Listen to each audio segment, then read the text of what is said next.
John 18:36. My kingdom is not of this world. These are not the words of an earthly rebel, not the words of a political activist, not the words of a man trying to build an empire of dust. These are the words of a king, but not just any king, a king whose crown was not made by men and whose throne was not built by hands, a king who stood before Pilate calm and unshaken, declaring the truth of his eternal authority. My kingdom is not of this world. Now pause and consider that. If Jesus were merely a prophet, why didn't he fight for earthly power? Why didn't he gather armies?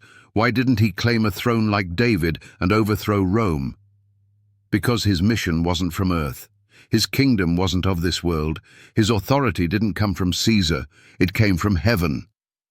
This one verse is a dagger to every false narrative that reduces Jesus to a political figure, a moral teacher, or a revolutionary. He wasn't here to conquer Rome. He came to conquer death.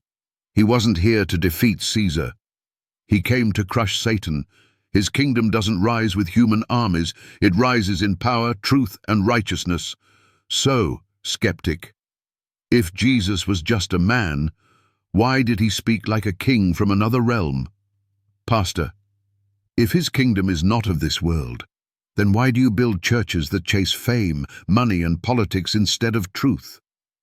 Priest, if Jesus ruled from above, why do you preach a powerless Christ hanging on a crucifix instead of a reigning king seated at the right hand of the Father?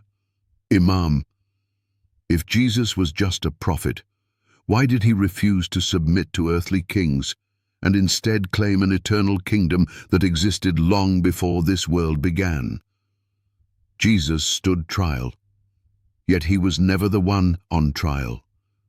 It was the world that stood condemned. He was not the victim. He was the judge, robed in flesh, veiled in humility, but burning with divine fire. He said, "If my kingdom were of this world, then would my servants fight." But they didn't. Because the real battle wasn't for a throne in Jerusalem, it was for the souls of men across every generation. This verse destroys every man-made attempt to shrink Jesus down to a religious mascot. He is not of this world. His kingdom is not built on votes or violence. It is built on truth, on justice, on righteousness, and yes, on judgment. And that kingdom is coming. Daniel saw it in a vision, a stone cut without hands that smashed the kingdoms of this world. Revelation sees it fulfilled. The kingdoms of this world have become the kingdoms of our Lord and of his Christ, and he shall reign forever and ever. This isn't poetry. This is prophecy. And Jesus declared it before Pilate with unshakable boldness. So now, the challenge falls on you. If his kingdom is not of this world, then why are you still trusting in world religions to save you? Why are you following traditions that can't touch eternity? Why are you rejecting the King of Heaven while clinging to the dust of earth? Jesus came from another realm, spoke with authority from above, died with purpose below, and rose with power that shattered the grave. And he declared, with clarity, with courage, "My kingdom is not of this world."